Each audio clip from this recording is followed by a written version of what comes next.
Some wars are fought with sticks and stones, some with guns and ammo. This one is fought with buy buttons and shipping boxes. Welcome back to the LPL. We're getting ready for JDG versus Suning for the e-commerce war. And we're going to be seeing ourselves here in Beijing, preparing for the first matchup of these two teams during this split. And of course, they're only going to meet once this year, so it's an important one for both of them. Welcome back. I am still Matt Niberia Clendaniel. I'm still joined by Jimmy Preacher Fu. We're getting ready for this one, Jimmy, and it's pretty exciting. Yeah, we certainly are. I'm glad that you're still Matt. And of course, when we talk about these two teams, Telecom Wars, they've got a very seasoned history. They're very even in the standings right now, being middle of the pack. And we just have to see which one really pulls ahead by the end of the day. If you look at them historically, it's a fun story, I think at least. You go to summer 2017. Suning picks it up 2-0. The next split, JDG fight back, get the 2-0 of their own. Last split, 2018 summer, 1-1. So they're exactly tied up 3-3 for the entirety of their time in the LPL. So this one's for all the marbles. And of course, they have to break the tie right now. Somebody has to come out ahead. And I think that the most hyped thing about this entire matchup is the fact that because they've been so seasoned in their history, they've known each other through all of these roster changes, and we're finally going to see this one clash. And it's actually interesting you talk about the roster changes because it turns out only 2 members have been on both these teams since the inception of the e-commerce war, and that is XiaoAL on Suning and LvMao on JDG. So just 2 members remaining. They're the old guard. They're still sticking in. They're coming in with their canes and their keyboards saying, okay, I'm ready for the war, which is a little anticlimactic. And I sort of feel bad for that old man voice I just made up. Like, oh no, I don't want him fighting. No, of course not. But these two aren't quite that old yet. They're still in their quite fine form. Look, we have to touch on them one by one. You talked about XiaoAL. XiaoAL in the top lane. He is known massively as this carry player. I mean, pretty much his main champion this split has been Urgot, and he has done so well for his entire team. He's pretty much very high up there in terms of the damage. He's always up there in terms of priority as well. And as a tank lane, even with an Urgot, he tanks up enough for his team to really lay down the pressure. Whereas over on the other side, Jingdong, they use LvMao as a form of support. You know, they want to use him as a form of guidance so that the rest of the team know what they're doing, where they're rotating onto the map. And it's quite a mismatch because it's really mechanics against shot calling. And one of the most interesting things about JDG, of course, is their solo laners, Zoom and Yagao, the Dumpling brothers coming in it. And I think that they are some of the most interesting solo laners, especially the most interesting duo, because they're always paired together. They're always considered, you know, each other's partner. And they're called the Dumpling Brothers because they look very similar, and their stats tell a little bit of a different story, though. Yeah, of course. So one of the key things that you have to point out about these two is their champion pools. Both of them can play pretty much whatever style they want. That's very important coming into this match because they don't have any shoes to fill. If they need to play tank, they can play tank. If they need to play carry, they can play carry. Take a look at that. 115 champs played. I mean, yeah, you really have to highlight that out. Yeah, that's a bit of a typo. But still, 15 champs played, that's very, very high for just one split. Yeah, #1 in the league, as it turns out, and it shows a lot in how they're able to play around Zoom. They're very flexible around his picks. Recently, the Yorick has been a very good one for him, and he's been able to get a lot of, we'll say mini base races, but he kind of just teleports into their backline, teleports onto the turret, and says, all right, either I'm dying or the turrets are. And he tends to come out victorious on that. But you look at his laning stats, and they tell a bit of a story. You know, he, early on, won't necessarily win the lane by himself. He's not going to just crush it down. But when it gets to the later stages of the game, when it gets to that 15-20 minute mark, you can rely on him to be an amazing top laner and start split pushing and pulling around the pressure for your team, you know. And especially when it comes to team fights, JDG are just so absolutely insane. Yeah, and the reason why he doesn't necessarily come up ahead is, of course, because he's not given resources. But in the middle of team fights, you got to check out his positioning. Always jumping out to the front of his entire team. He flashes out in this particular one because he's tanked up enough, but then straight back in with the Gargoyle's Stone Plate. He knows his role within the team, and that is simply to be disruptors and to soak as much damage as possible, whilst also being a damage threat for the enemy's backline. I mean, if you put all three of those together, usually people crack, but Zoom does not because he knows how to play these out. We're going to hope we get to see a little bit of that more today. Of course, this is still a playoff contention match for both of these teams. JDG are a lot safer, more secure at 7-3, so they're likely not going to be knocked out of playoffs. But Suning 5-7, they're just on that cusp, so they really need this victory if they want to get back into it. And they've been on a little bit of an upturn recently. The middle of the split, they weren't looking so good, Jimmy. Yeah, we don't talk about that. That was pretty much a losing streak that was a huge anomaly for this lineup. XiaoAL in the top lane, Hacker in jungle, Maple in mid lane, Smlz and SwordArT rounding out the bottom lane. But they are now coming back into fine form. Yeah, didn't exactly win against TOP, but are coming up a lot better and improving. And they're going to be up against a really hard roster to beat. Zoom, of course, in the top lane, Flawless in the jungle today, Yagao mid lane, and Imp and LvMao rounding out the composition in the bottom lane. And you got to be happy if you're the side of JDG because finally you've brought back your star players. Imp is back into form, blind picking all of the veins in pretty much half of the games that he's played so far. He's been doing so well in the bottom lane, in the laning phase as well, because usually when we talk about veins, they don't do that well early on. And now, finally, with this advantage that this team has got for themselves, it's one less thing to worry about on the map. And I really want to focus on the bottom lane here for Suning, especially because I feel like it's been a bit of a weakness recently. And with Imp returning to form, you know, we've been saying it time and time again. Hysterix has been a big fan of this phrase. Oh, yeah, Imp's back. He's back. Have we mentioned that he's back? Because he is, to be fair. He's on your screen right now, and that is the fabled player that we're talking about. We can't hype on him too much, but pretty much the thing that we do need to say is that his Kaiser and his Vayne are definitely things to watch out for. Well, it's similar in a way to the Twitch that he's world famous for, you know, his Samsung white skin, probably one of my favorite skins, you know, the rolling around in the grass. It's really cute. Totally off topic, but it's cute. Anyways, Imp is a really good carry player, especially on those late game carries where he gets to pop off and just stay a threat for the entirety of the game. And the Vayne, the Kaisa, those are similar playstyles to that late game Twitch where you just know if you can make it to that duration of the game, you're pretty much set for life. And that's a problem I think that Suning are going to have because yes, SwordArT is an amazing support, probably at one time considered one of the best in the world, if not the best. But Smlz recently has been in a little bit of a slump, and I don't think he's been showing his full form. He's sort of been shaping out of it. And yes, TOP series, good indicator that the team is back on their feet a little bit. But especially Smlz, I want to see him push forward. Get through this. Yeah, he's definitely been put into these odd positions where he's trying to 1v1 the enemy top lane. I don't really know what's going on there because they can tank up all of his hits. We saw him on Lucian as well. Pretty lackluster because he was firing into a whole lot of backline members that were very, very tanky, like, for instance, their enemy supports. I want to see him more take on the role of a team fighter, and he hasn't had the ability to do that thus far on Suning. They moved away from that and more into a smart play style, which have picked them up wins and also make them look really good even in their defeats, but it leaves Smlz high and dry, so I think they need to return to that sort of style. At the very least, have a couple of 5v5s. Let Smlz do his thing because he's really good at it.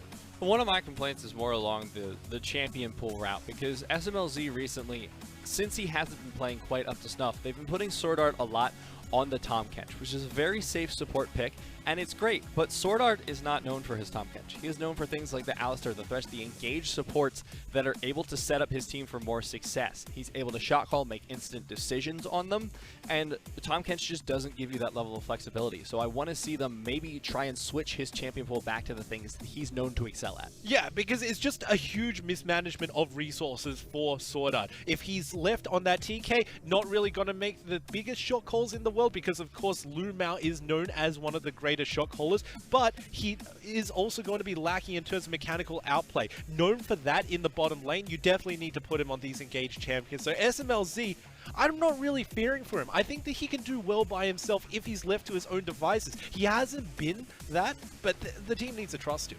And it's worth noting that at least for the mid 2v2 dynamic, Suning have a little bit more freedom than JDG do. We talked about how Zoom and Yagao are very flexible players, and that's true. But you know what's more flexible than having two players that you just keep? Having two players you can sub out. And Suning have that capacity. They're able to bring in Weiwei in the jungle, they're able to bring in Angel in the mid lane, and sub out if they need to, if there's a little bit of tilt.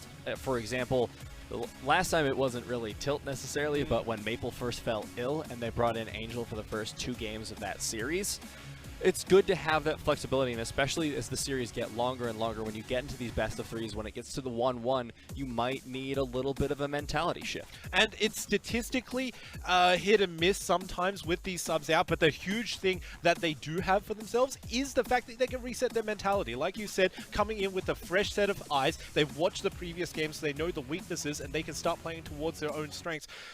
Suning need to just watch out for the whole roster of JDG, because while JDG do not want to necessarily switch out their members, Suning can. Well, JDG can, but the thing is they haven't been recently. Yeah. You know, they have the opportunity to switch out their jungle. They have both Levi and Flawless, but Levi has really only been getting game 1s, and they have the opportunity to bring in Bavoy as well in the bot lane if they so choose. Yeah, but the biggest problem with Levi is that he hasn't yet acclimatized to the team. He's yet to pick up a single win for the team, and I think that that's really what's setting them back from trying to sub him in. It may be communication issues. We know that he definitely doesn't speak Mandarin proficiently, so he's definitely picking that up along the way. Other than that, JDG, finally, with their roster locked in with Imp in the bottom lane as well, they're starting to look good. And it's been nice seeing the progression of players, especially for JDG. Flawless has been a really shining star for me, not just this split, but in the last few splits, because he was known for a while as sort of just like a one-trick pony on Lee Sin. If you put him on Lee Sin, he would perform, and if you put him on anything else, he would look like some random like Diamond 5 jungler, which is a horrible reputation to be saddled with, because it wasn't entirely true, but to be fair, his Lee Sin was far superior to a lot of his other picks. Now, though, he's been able to show a lot of flexibility in his picks, a lot of flexibility in his playstyle, and he's shown himself to be worthy of being on a team like JDG, who have been having such a successful split so far. And you're talking about the mechanical power that Flawless brings to the team. Usually, if there are shot callers for a team, it's either the jungle or the support. We know that JDG like to defer much more towards their wisdom in the bottom lane in LvMao as opposed to their jungler. So Flawless is left to pretty much pick up the scraps in the early game, make sure that everybody gets ahead, even get himself ahead, which is why you see him succeed so much on the Lee Sin. But he needs to start branching out to the point where he can start assisting the rest of the team, because if he goes back to the roots of him just trying to carry games, Lee Sin does not do too well when the 20-25 minute mark rolls around. So we need to see him branch out in terms of champion pool. It's all on the crazy kicks you can get in the late game when it comes to Lee Sin, but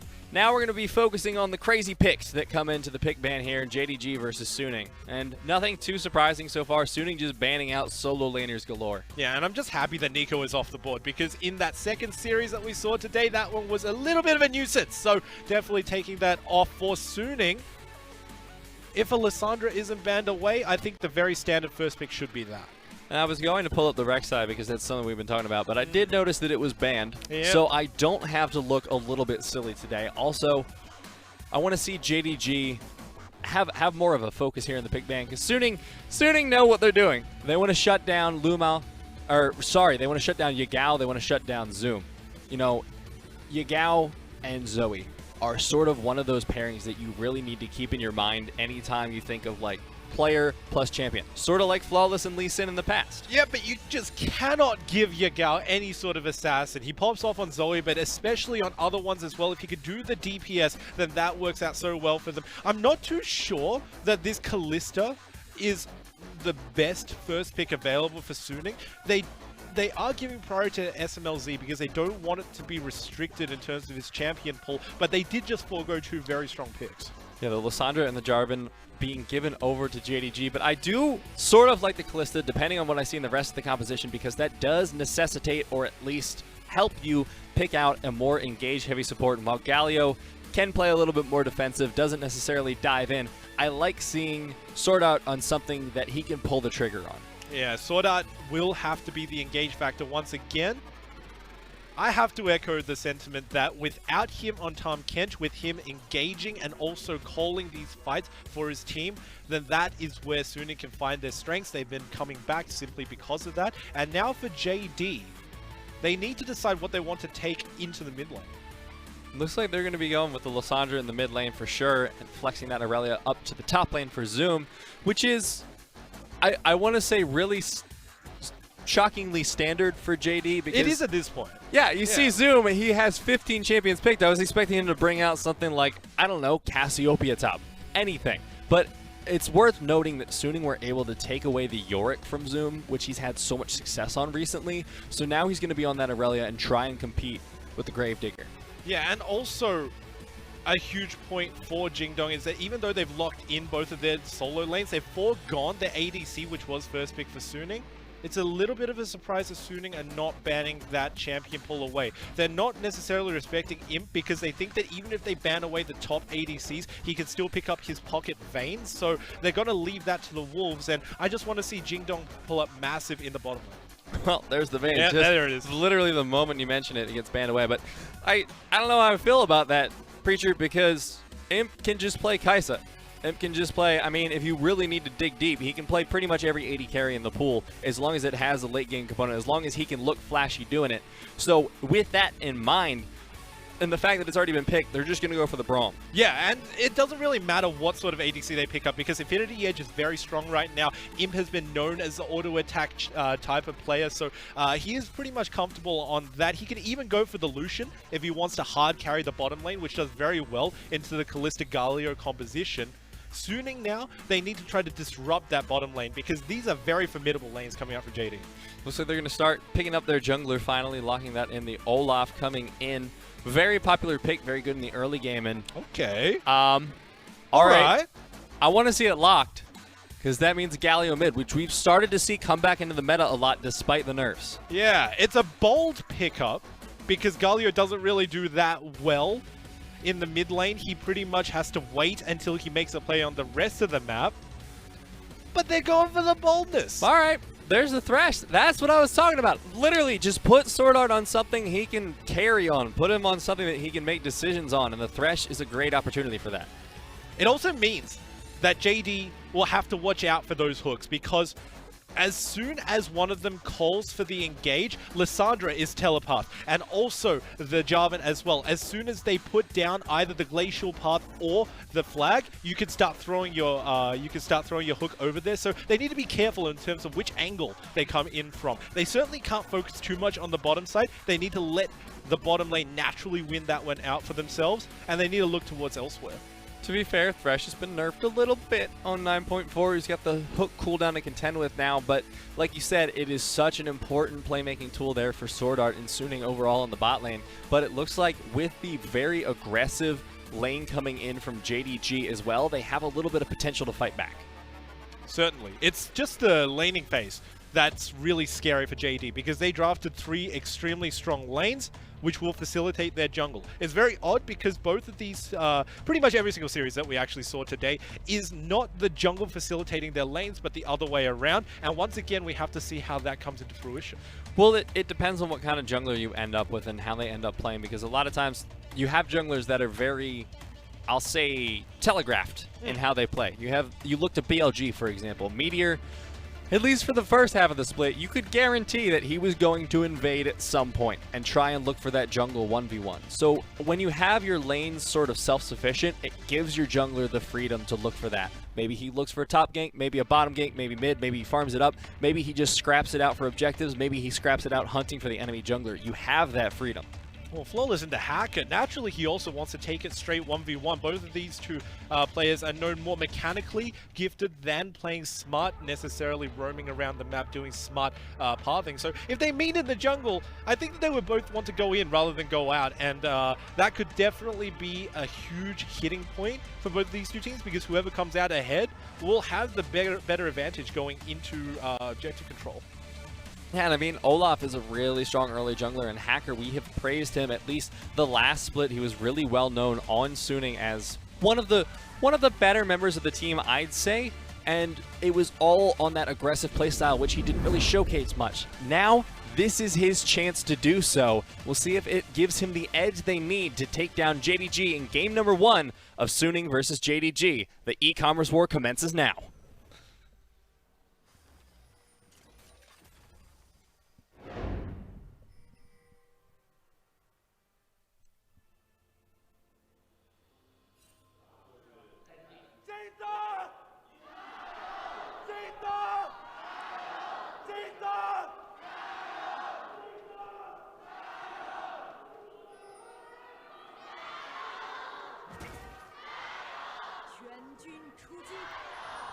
of course, this is Beijing, so Jingdong do get their chance. It's very loud coming in from the crowd as well. We know that their old manager used to be very loud, but the new one coming in certainly is pulling his weight. I feel like a little bit that crowd cheer was maybe manipulated by the positioning of the microphones, because the Suning one did sound pretty aggressively loud, just very far away. So the fans of both teams coming in to support their favorite teams. They really care about this matchup here. And interesting to see the Conqueror on the Jarvan. Well, Jarvan, it's going to take a lot of time for him to scale up. I know for certain that Flawless has to hit a lot of abilities. He gets 2 from his Q and his E, but he still needs to do all of the auto attacks before the Conqueror comes online. It's not necessarily the best one because he's going to be using his ultimate very early in team fights. So he's looking for a more damage role as opposed to a tank type of role, which could go very well if he ever 1v1s Hacker. These pathings today, I'm noticing a pattern, and it's red straight to something else, and this time for Flawless it was red straight down to the bottom lane Scuttle Crab, so he's going to get a little bit of movement there and then go back to his blue, so it secures him a lot of control over the bottom side of the map, for the time being at the least, and he won't lose a buff for it either, which is very good. And the vision also spots out Hacker. So if Hacker ever goes into the river on the bottom side, naturally spotted out by Flawless, Flawless will know that he is wasting his time and start trying to contest back onto the top side. For Hacker, there's not a lot that he can do inside of these matchups. The best thing for him is simply to go down into the bottom lane and to catch a Thresh Lantern to come into the middle of these ganks. But other than that, farming should be his #1 priority. I know it's the new patch and Conqueror just got buffed, but it's kind of amazing how often we're seeing it on champions that I didn't think would end up taking it. Like, Olaf makes so much sense to me. And I'm glad to see that there's... I know that's a very basic statement, but it's like, hey, that does make a lot of sense. I'm glad that the new changes are at least changing a lot of our old champions we've seen a lot of and giving them new avenues to success. Well, it's all stylistic. It's the fact that if you ever expect an Olaf to run into the middle of your team, he'll be wanting to sustain himself as well with that change down onto Conqueror. He is doing surprising amount of healing. So for players who don't necessarily have the experience into an Olaf, they could definitely be caught off guard by the sheer amount of regeneration. To be fair, though, these are professional teams, so I don't think that'll be the case here for JDG. I think they... Oh, you'd be surprised. We've been on 9.2 for quite a while, Nibirio. That's true. We were on 9.2 for a hot minute, but now been on 9.4 and soon to be 9.5. So a lot of action coming out in the future with the patch changes, which is such a generic statement, but I love seeing the patch changes as they hit live and into the pro scene. And now, looking at the middle lane, there's a lot of sustain picked up here by Yagao, and like you mentioned earlier, this lane hasn't really had much aggression because the Aftershock is on both these champions, so many defenses. And naturally, it's the additional duration of the potion that is really strong for this build, but I want to touch on where exactly these junglers are going, and a huge focus has to be for their warding as well, because Hacker has put down a forward ward. Oh, that's a lot of aggression. The flash down in favor towards Smlz. He's forced to flash out as well and burns the heal. It burns both summoners. LvMao burns one as well. But a lot of aggression here in the bot lane at just 5 minutes. Yeah, double summoner spells is going to be huge and punishing for Smlz. Flawless can now come down and gank because without the Lantern, there's not a whole lot that Smlz can do to get himself out of a gank from a Jarvan. So watch out for Flawless, focusing towards the bottom side. If nothing else, he can also pick himself up a dragon because he does still have the vision advantage. Yeah, getting the worst side of that trade briefly there against Maple. But yeah, the bottom side's going to be pretty contentious because if Smlz is ever caught out of position, there's so much punish there from the Braum Lucian. Just instant burst, the follow-up stun coming in from the passive of Braum. It's just such a dangerous lane to play into. Yeah, I mean, usually when you say CC and ADCs, it guarantees death, but into a Kalista, it is especially so, because she is more squishy than the rest. Hacker's looking for a lane gank, and there is a Lantern available from SwordArT, so he's just going to bide his time and wait for the perfect entry. Flawless doesn't know, so he's not joining. Flawless doesn't know, but he's on the same side of the map, and it looks like Yagao is roaming down as well, so I think Hacker just wants to back off of this one. Yeah, but Maple does have ultimate. Oh, there's the flash in from LvMao, getting 1, 2. There's the stun. Smlz is down. First blood, and Yagao's coming in. The Frozen Tomb onto Hacker. No stun going to follow up the flash away. Yagao still barely alive, but they will make it out. And you can see on your mini-map that Maple moved down as soon as it started, but the rank 1 ultimate coming out from Galio, such short range, could not join as effectively as Yagao being proactive on the roam. He manages to pick up the first blood against Smlz for Imp. And JD's bottom lane, we were hyping them up, and now they're finally doing so good for themselves. Supportal combat here in the bottom lane. SwordArT just getting a cheeky hook into the flay. Just chasing him down. LvMao giving him the thumbs up, saying, hey, man, Get out of here. hope you're having as good a lane as I am. Wait a minute. No, you're not. I know how this gank went. Yeah, Galio in the mid lane and Lissandra coming down. Smlz gets stunned by the passive coming out from Braum, and that's pretty much the end of the entire story, because a flash burn onto Hacker as well guarantees his life, but it was just a good roam coming down from Yagao and not really expected from Maple. But now, you know, XiaoAL has hit 6, which is what I like to call the point of further annoyance for Yorick, because once that Mist Maiden is spawned, once he has his wife back home with him, it's just such a nuisance to deal with. It deals so much damage, pushes the waves so quickly, and you have to dedicate so much time just to take it out. Yeah, your boys have been away at college, but you're calling them back for summer break, and then all of a sudden they're busting down all of these turret platings for you. It's pretty much the strongest thing that you can have early game, because all of a sudden XiaoAL turns into a pushing monster and calls for Flawless's attention so hard. And Zoom was winning this lane too, which is such a shame because he was up, you know, 10 CS thereabouts, but now he's just going to be constantly shoved down under tower. So unless Flawless does something to intervene, like you said, he's just kind of stuck farming on farm duty.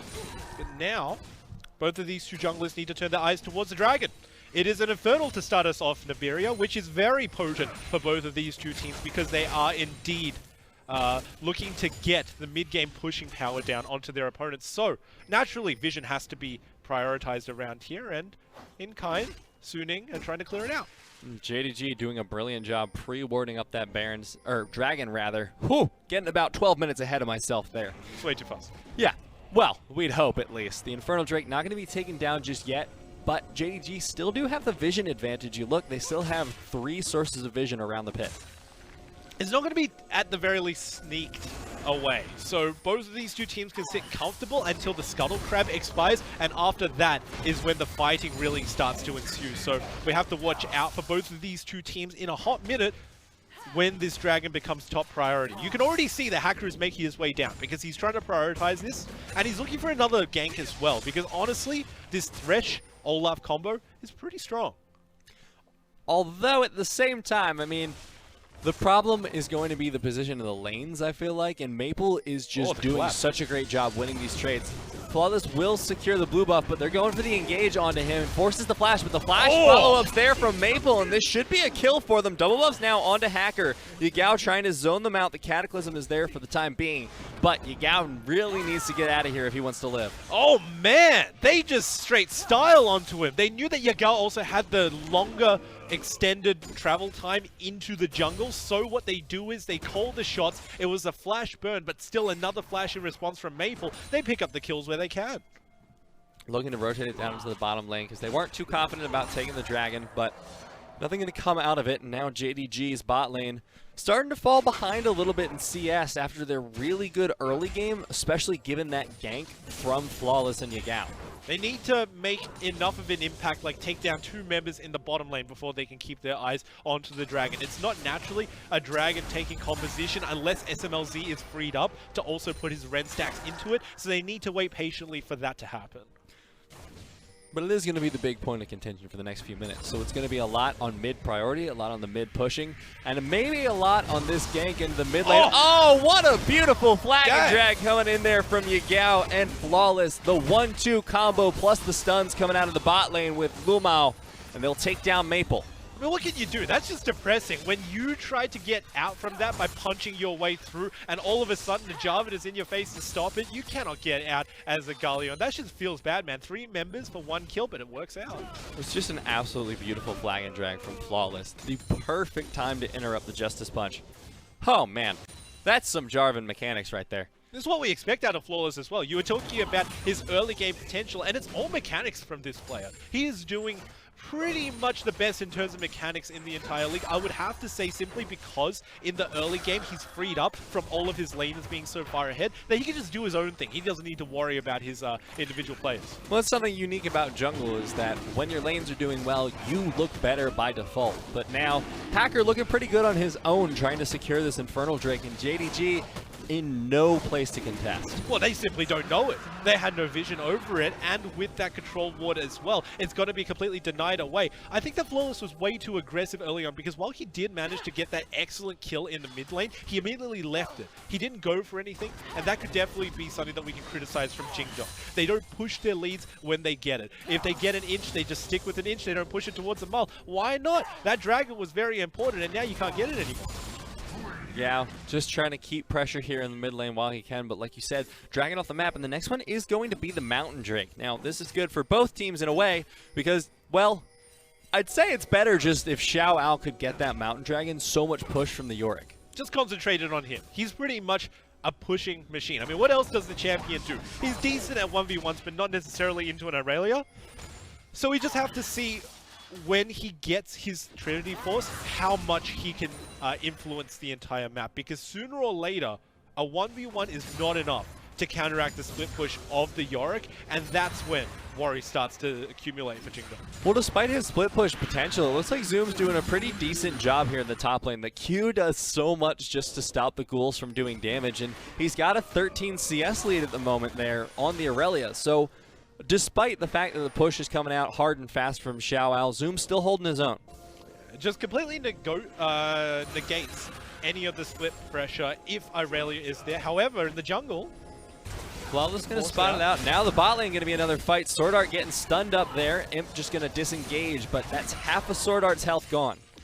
And immediately, as soon as they do that damage down, LvMao moves upwards because he knows that SwordArT is going to go for those trades. Those are the small things that are eventually going to win the bottom lane of Jingdong the push potential, because the Lucian and the Braum, while they might not have got any solo kills, they certainly have put down all of this pressure. You have to watch for the turret plating, because sooner or later, Jingdong is going to reach critical mass and they're going to go. Oh, Smlz, one auto away from getting stunned, but there's no range available there. The Cullen going to go land onto SwordArT, but not going to find a kill yet, and JDG forced 3v2 off the top tower as well. And completely pushed out of the lane is the story, but in reverse for both of these two sides of the map. It's going to be a race to see who can get the plates down faster.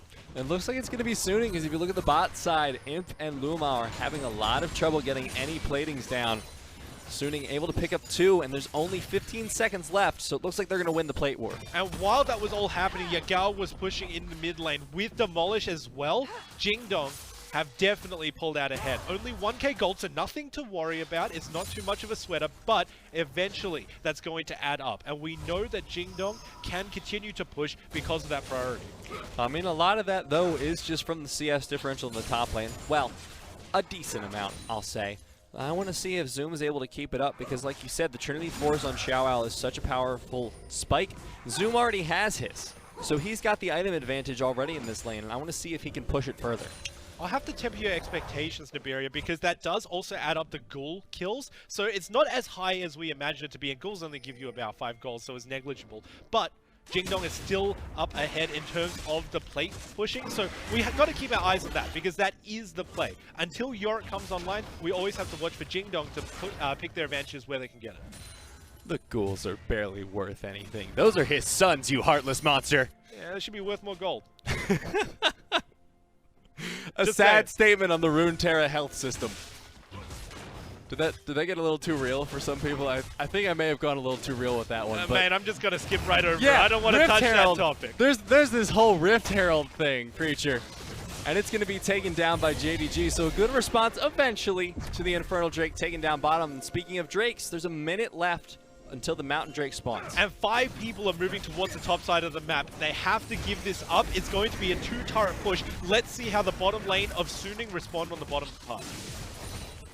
Looks like they're just going to be pressuring down for that tower. And I mean, there's decent amount of attack speed coming out from Smlz, but they won't be able to get it off that wave alone.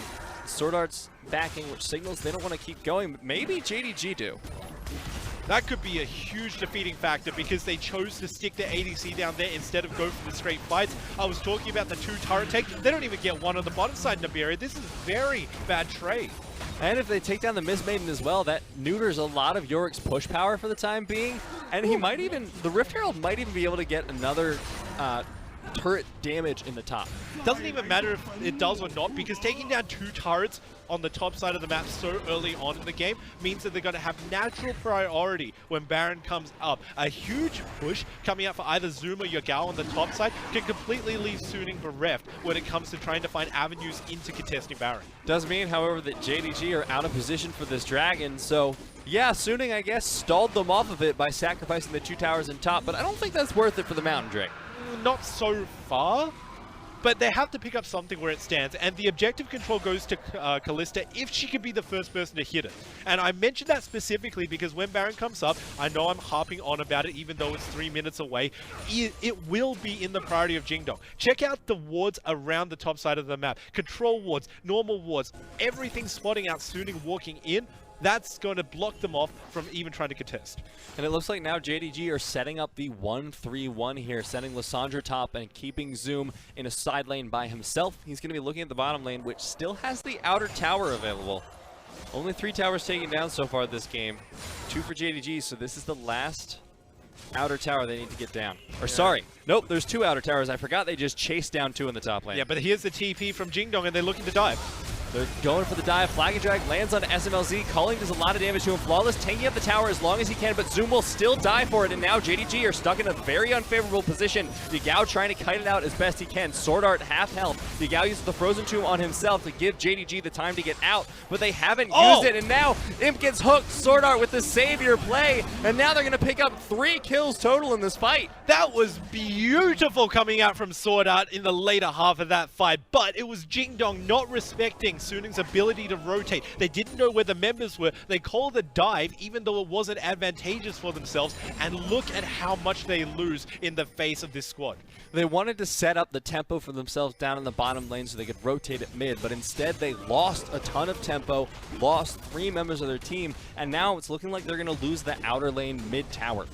And it's just that classic setup. Even though they brought 5 members, they don't quite know where the vision lies for the bottom side because they were too busy setting up top. It all started with the TP, because once they do that, it's more or less locked in for Jingdong. They must dive. And immediately with the Galio rotate, check it out. The Olaf is also coming in. Hacker moving massively down and blocking out Imp. Yagao is eventually going to be taken down because he moves the wrong way, so he's just stalling out for time for the rest of his members to leave. But the rest of the members don't leave, and watch this beautiful hook that threads it past LvMao to catch both of the bottom laners out. Just a very bizarre decision from the side of JDG to keep in that fight for so long. Like you said, I mean, Yagao's dead no matter what. Why are you sitting there trying to take out a control ward? I'm not really feeling that one. And now the Baron's about to be on the map, 45 seconds, and JDG just gave up a huge tempo lead. And it sort of feels as if sunken cost fallacy is kicking in for Jingdong. They use the teleport bottom and they say, even though there is a rotation available for Suning, we still want to go for the fight. No, the best thing to do is to disengage, and now they've lost much more than what they could have gained.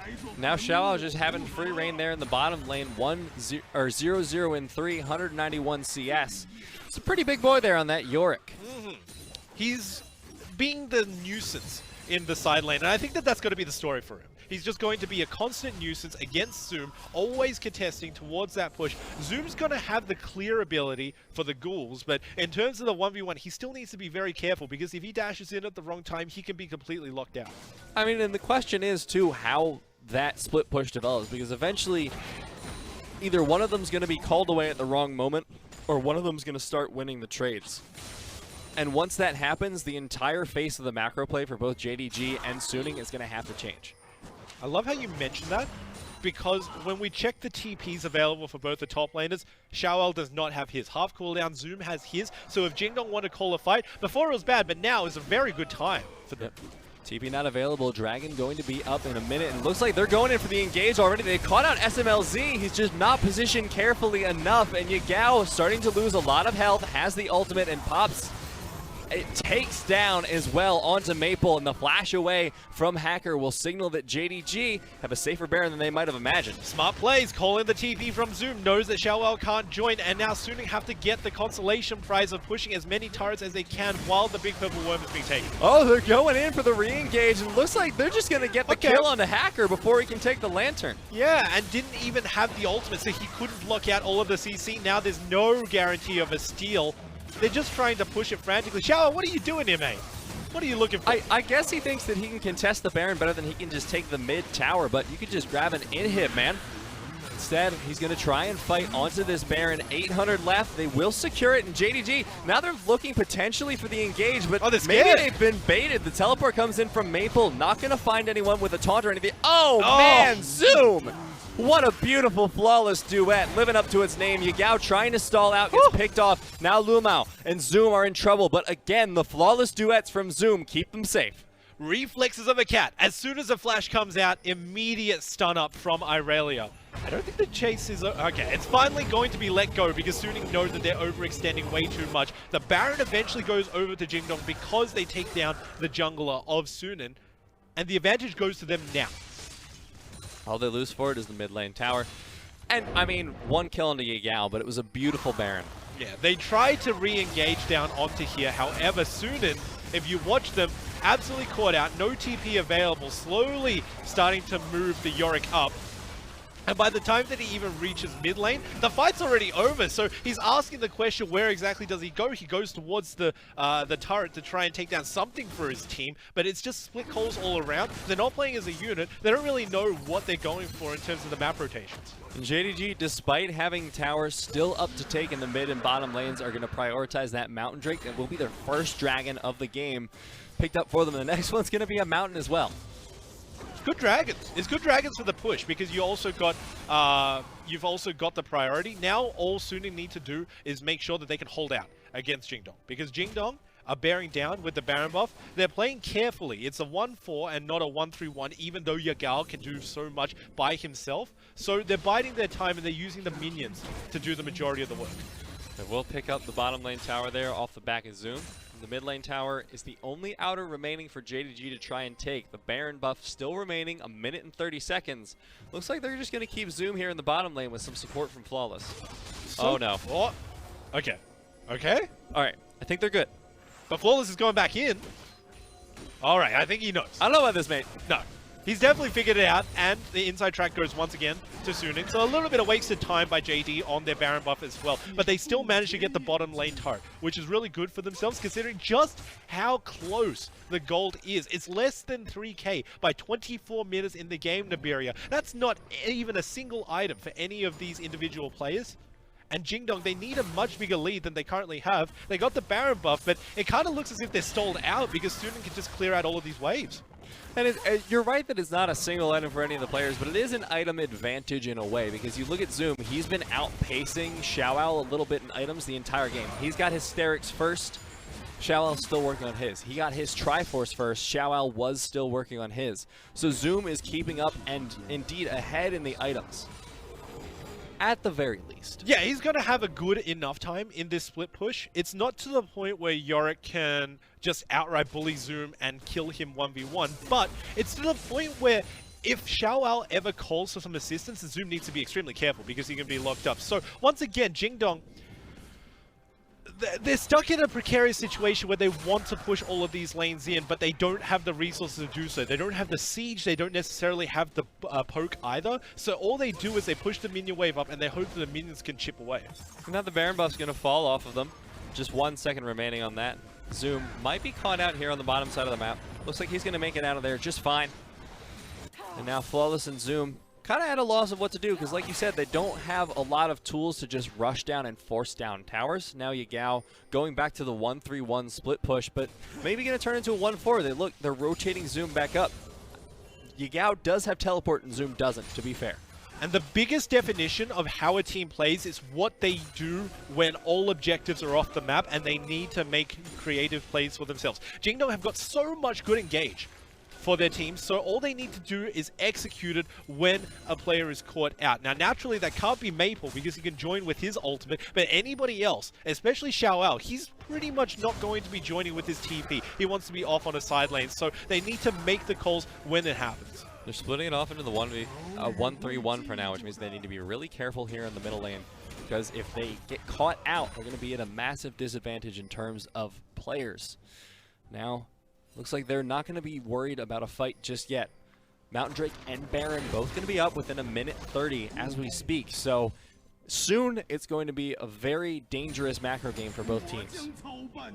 And very mistakenly, Jingdong did not do anything with the fact that there were no objectives, even though they could engage. They want to go back to get their power spikes. So we need to check in with just what they have purchased. And the huge one is the Gargoyle Stoneplate coming out from Flawless. It's very unsynchronized with his Keystone, because he chose to go for the Conqueror, but then he's not going to do too much damage once he starts popping that tank item. He just wants it for the survivability, but it kind of feels as if his early game damaging potential is already gone.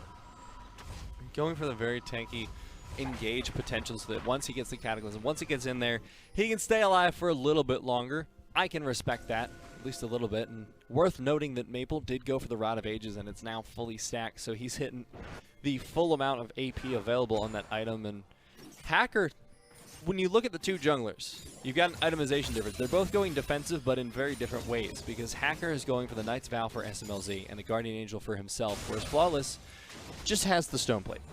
And I'm feeling FLICKR's build. Even though none of his items sync up with each other, they all feel very good for the Olaf, because he wants to be healing up. He wants to not worry about how deep he goes into the middle of a team fight. He wants that Conqueror to be working to his effectiveness as well. And that GA is going to help him all the way there. So it's very good to see FLICKR build this way, especially seeing as if he ever catches out Flawless in mid-rotation, he can still try to 1v1 the Jarvan before team members collapse.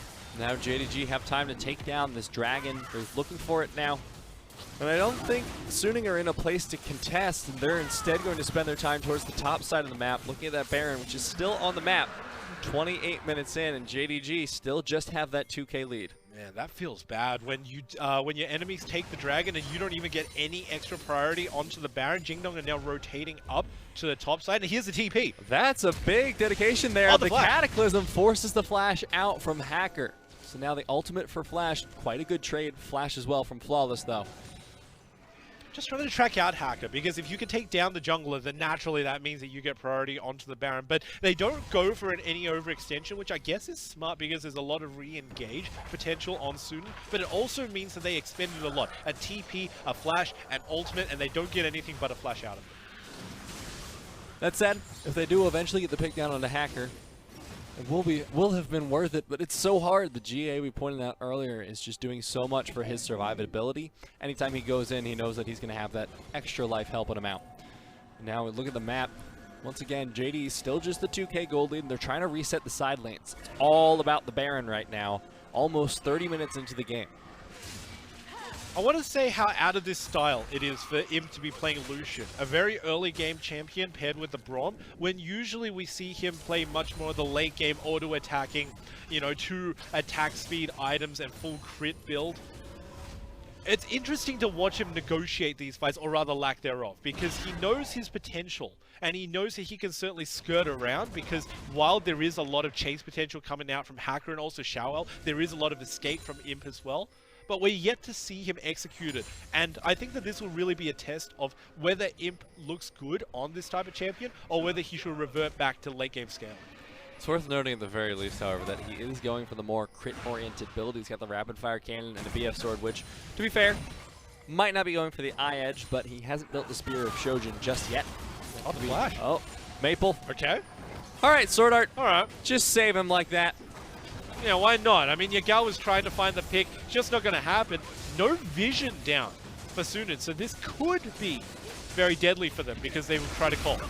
Oh, there's the Cataclysm. Finally, they're going to get a potential pick on a FLICKR, but he makes it out without his GA even being popped. It's a 5v4 in favor of JDG, and now TP comes in from XiaoAL. He's entered the fight, but LvMao still alive. JDG are wiping the fight, and XiaoAL and SMLZ are the only ones left. Imp doing so much damage there to the backline of Suning. SMLZ forced to flash, and JDG get to turn onto the Baron. Yeah, that could have well have been Suning's if they had all of their members across, but very careful execution from Jingdong. They know to call the fights when there are uneven numbers. They pull out ahead despite the fact that they got multi-man charmed by the Galio, and then they call onto the Baron. It's worth noting, though, that this is something that keeps happening to JDG in this game. Every time they go for a fight, they start losing objectives to XiaoAL. XiaoAL was able to take down 2 towers in that time, and while that's not much compared to the Baron, if once again JDG don't get much done with the Baron, they're in trouble. I mean, it was his day job, but we have to watch out for how Hacker gets caught. He goes out with the Lantern, but then Galio stays in, and Mabel gets a huge taunt.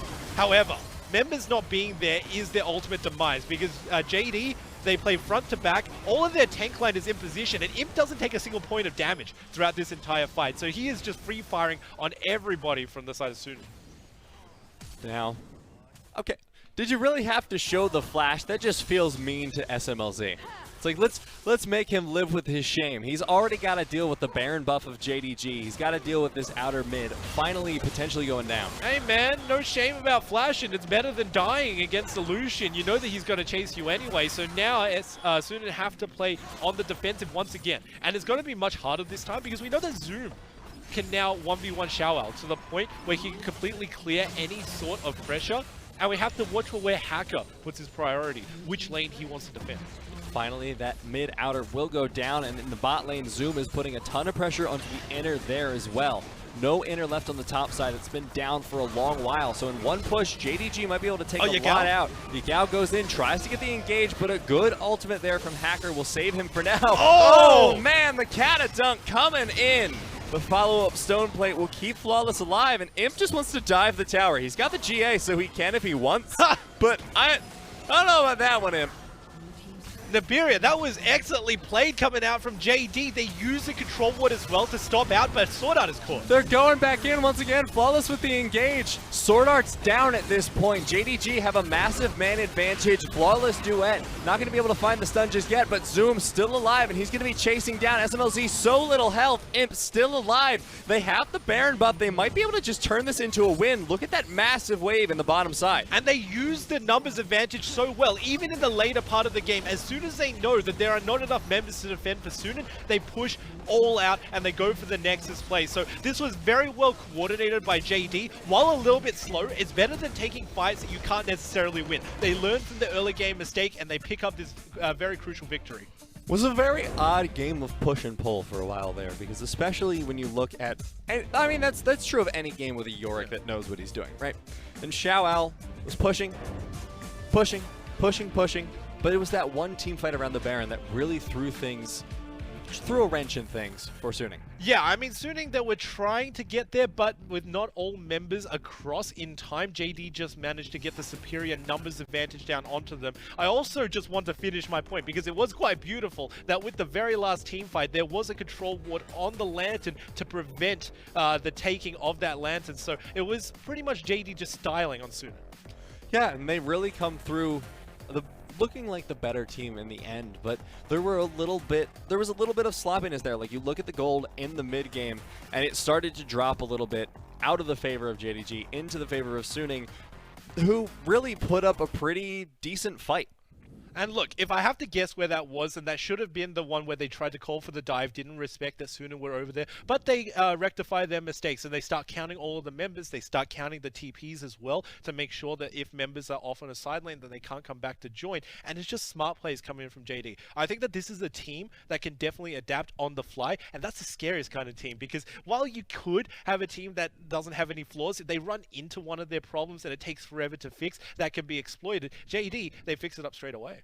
Well, it's one of the strengths that you'd expect coming out from a team that has players like Zoom, like Yagao. You know, we pointed it out, Zoom has a 15 champions played, #1 in the league. It's a huge champion pool to pull from, and we see that it's not just sort of like a party trick stat. That Irelia was played really well. He got some beautiful, flawless duets, like a 3-man stun at one point, which is insane in the first place, and it was able to pull it through for the team. Like you said, they were able to cater the pick ban to what they wanted, and they were able to cater their in-game play towards what they needed.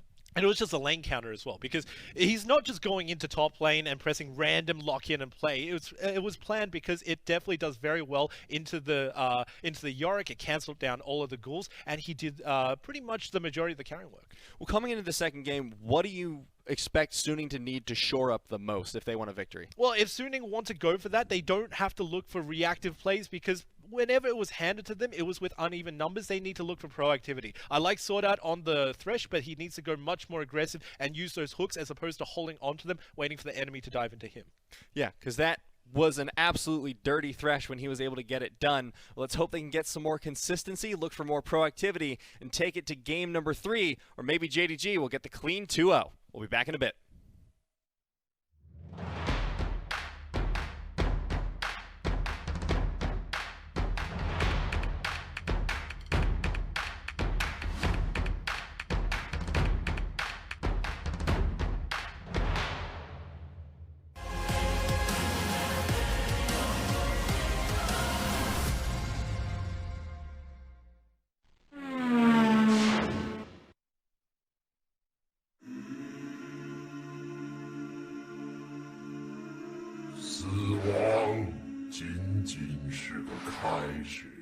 要开了，这边直接开，Smlz没闪现的，有人中呀，这一波拉回来加速，拉回来恐惧，还有一条Smlz这能不能活下来？顶了一下，Smlz还是倒地了。一波了。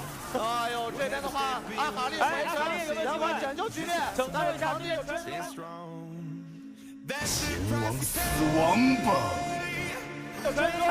有春哥，这边要杀侍女，狂马这边还没有阵亡，要杀狂马死掉了。这边的话，阿卡丽一攻了，而且这木魂的侍女还活着，木魂的侍女一直在输出，当时里面也有1敲4。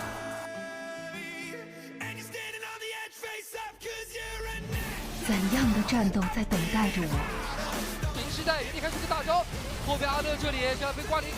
这个位置好像不是特别好啊！第一时间先决率先阵亡，Galio还在不停的输出，Galio这边输出环节还不错。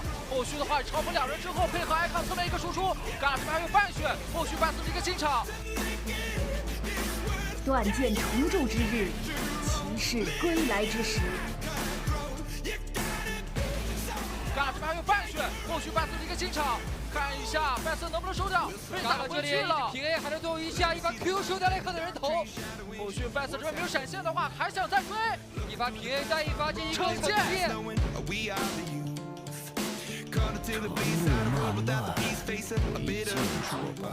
来大招直接开大道，然后直接吹风加狂风。正义，好冠冕堂皇之词。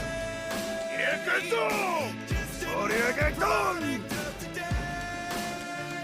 直接吹风加狂风绝息秒掉了，大招被开出来，而且大招要闪现了，闪现过去之后呢，这个威力非常的强，这也是瞬间被融化以后留在后面，牛头应该走不了，前面希沃尔也倒了，这一波是一个 ace 呀 ，ace 团长最后拿下了，是。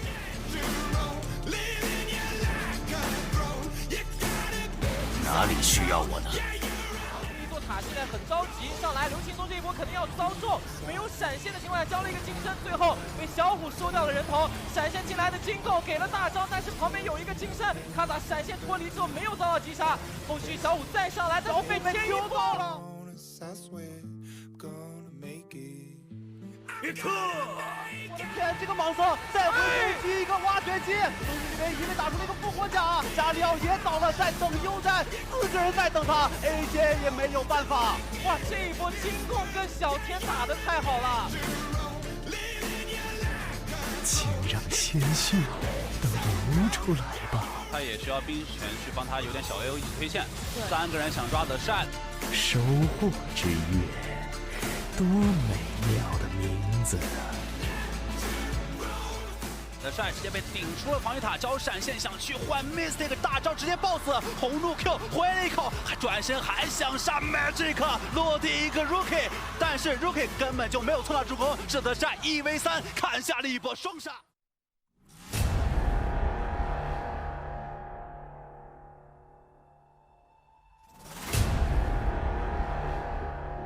杀戮是我最后的乐趣。局势啊是慢慢的缓和了下来。在这5分钟的时间里面呢，哎呀，又想收绿毛，这边要打了吗？你的异能已经交了出来。祈祷吧，蠢货！要盖住的人还不爱，后面有吸血鬼。这波新伟的切入还做的还不错，而且剑魔停的位置稍微有点远。这个新伟进场打死了2个，这里剑魔下来要切对方的后排。我能杀死群山墨菲特，而你只是一堆石块。这里剑魔下来要切对方的后排，中午这边是蠢残被嘲讽到，剑魔能不能完成收工好像有点困难，但这个时候有机会慢慢 Q。哎呀，被1Q 闪现连到了，剑魔这个时候颇有一